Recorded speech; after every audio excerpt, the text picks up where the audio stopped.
Oh, hey there. I didn't see you coming. So, how did it go? Did you find it? Where are we? We're at home, silly. Where else would we be? Just Mommy, sister, you and me. Now tell me, how did it go? Did you find it? No? Pity. Maybe you're simply looking in the wrong places. Did you ever think of that? Oh well, who knows. Say, why don't you go inside and see if you can help Mommy with the cooking? The Creator was kind to us today and sent a big fat elk right in front of my bow. All right?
My, I totally forgot what a mess I left here. But I was right, wasn't I? A real gem we've got here. Well then, let's waste no more time and get to it, shall we? What? Now would you look at that? I totally forgot about them. They're dead, don't you remember? You murdered them back then, both of them. But hey, no use crying over spilled milk, right? At least this means there's more meat for the two of us. You still remember how to do this, right? First, off with the skin. Slice up the belly, then out with the entrails. I'll look for a nice sharp knife in the meantime to cut off the head.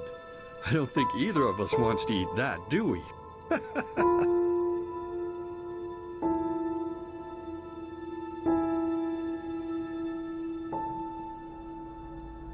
Oh, silly, what's this again? We both know that's a lie. You did it. I remember it all. First, you set this horrible fire to your sister's crib.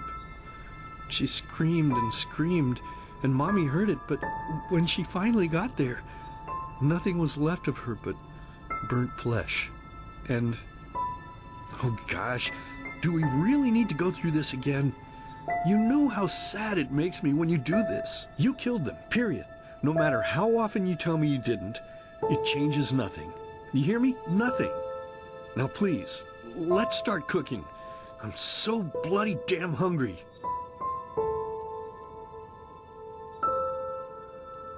Oh, by the Creator's name, why are you telling these lies? Isn't it enough that you murdered us? Do you really have to bother me over and over with your stupid, pathetic, and pointless whining? You know, sometimes I wish the Creator would have made me just a little less merciful. Just a little less pious. Because then I would have realized that you were tainted by sin long before any of this had ever happened. And instead of raising you, feeding you, and loving you like a father does, I would have put you in the horse trough right after you were born. Yes, I should have killed you. I should have just killed you. Just like you killed us. And now, you think you're safe because we're all under the earth, don't you? Well, listen up, my child. You are wrong. And do you know why? Because the dead don't forget. Do you hear me? The dead don't forget. Now enough of this useless chatter. I'm bloody starving. Bring me the meat, you spoiled brat. Bring it to me. Bring me a nice crisp piece of meat. Bring me a nice crisp piece of meat. Bring me a nice crisp piece of meat. Bring me a nice crisp piece of meat. Bring me a nice crisp piece of meat.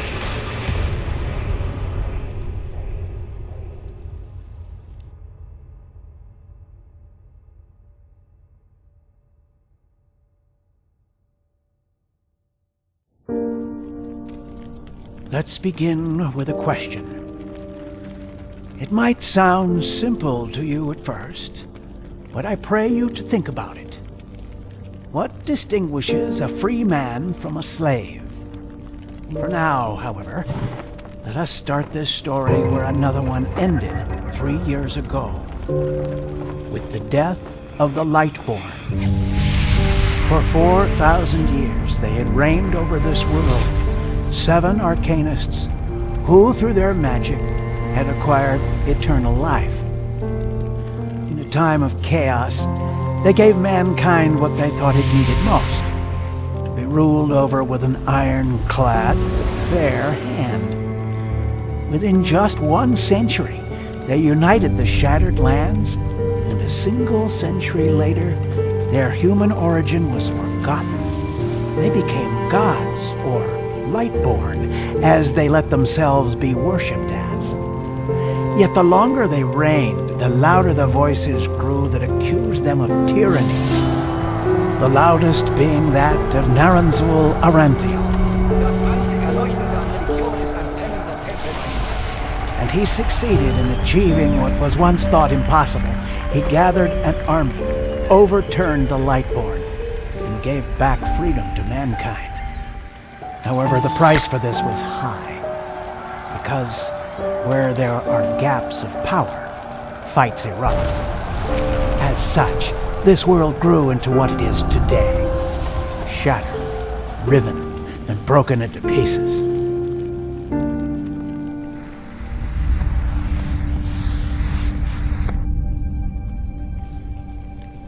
But all of this was merely a diversion, so that no one would notice something else.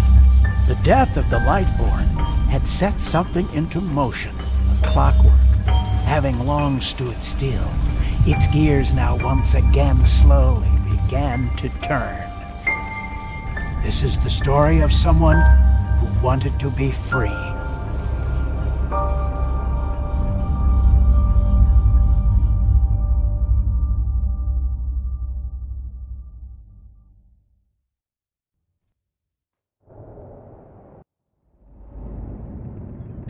Hey, quiet, damn it. You wanna wake up the entire ship or what? Well, sorry. That was a bit harsh. I'm just nervous, that's all. It was that dream again, wasn't it? Uh-huh. Seriously, if we had a penny for every night since we met where you woke up screaming, we'd probably be traveling to Enderal in our own starship and... well, not like this. Some things never change, I guess. Do you ever ask yourself if maybe you blame yourself for all of this? For what happened to your family, I mean?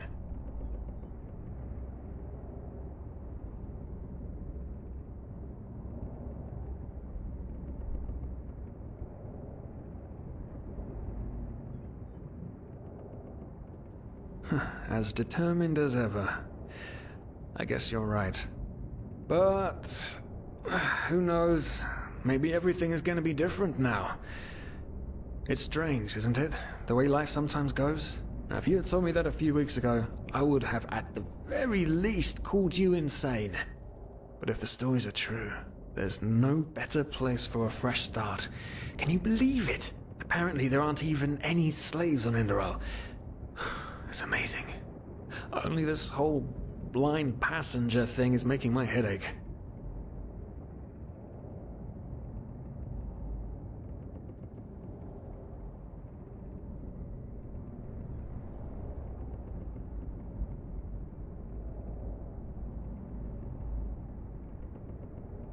We're talking about 500 pennies here. Even if we're able to find a job over there, we will still need the money for ourselves. Don't fool yourself. What we're doing here is theft. Unfortunately. But anyway, what's done is done. I just hope the Endralians are easier on Outlanders than the Neremes are. Your mother was a fugitive as well, wasn't she? Where exactly did she come from? You've told me 100 times, but I just keep on forgetting it.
Ah, Kilay. She fled from that civil war the Black Crescent caused, didn't she?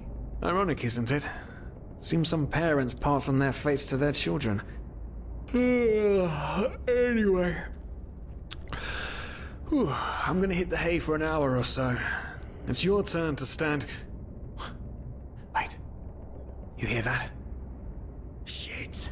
Someone's coming! Women nowadays just don't want a man to court them anymore. That's the problem.